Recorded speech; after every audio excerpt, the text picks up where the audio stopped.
وزیر دروی امریکا مارکو روبیو رخنکاتند له پیمانی ناتو گرتو گوت هن ولاتین اروپایی دروشکان آسایی دا ری ندان امریکا بنگهن وانین سربازی بکاربینن. پشتی کمبون دگل سروک وزیر ایتالیا جورجیا میلونی روبیو بو روزنامه‌وانان آخوی و پرسی کاچما حوال بندان پیشگیری ندانه حول واشنطن یندجی ایران و وکرنا تنگاوا هرمز.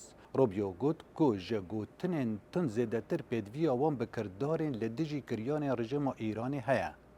هر وها گوت یک جسود ناتوی جبومه او بو کو ام بکاربان هزین خول اروپای بجه کربان. کار به دست امریکا ناراضی بونا خو هم بر بریارن هن ولاتن اندام ناتو دیار کر او سروک ترامپ درباره وی یکی هوشیاری دابو. فرمانداری ناوندی امریکا سنت کم راگهان لسرتاسری روشحالات ناوین دور پیچ کرنا بندرین ایران بردام اونها لره لزیده تر جهفته کشتین پترول گرتیه. سنت کم در راگهان دنه که دا ایروینی کل سرطورا اکسه بلاف کرو گود او کشتین بازرگانی شیانین و گوهستنا 166 میلیون برمیل پترول هنه که مزدت کرن بهای وی بگهت 13 میلیارد دلاران. امریکا دبیجه با انجام دانا وی کاری پتر 15,000 سرباز و 200 فروکا و 20 کشتی بجه کرینه.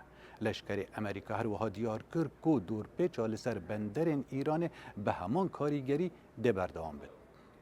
وزیر دروی اسرائیل د پیوندیه که تلفنی داد گل وزیر دروی نمسایه بحثا دانستاندن حکومت لبنان و اسرائیل کرن و تکس لسر اپراسیون نهیلانا گفن حزب الله کرد.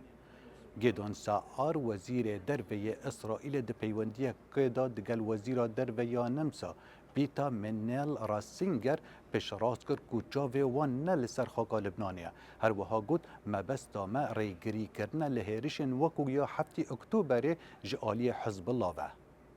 وزارت آبروانی امارات راگهانت رژیم ایران جارکادن با موشک و درونان هریشیمان کرد. وزارت لسرطورا اکسه گود سیستم بروانی آسمانی امارات 2 موشک و 3 درون جعالی رژیم ایران و خاطین هاوشتن تکدان. داخویانی امارات هر وها گود ده انجام ایرشه دا 3 کس بریندار بون.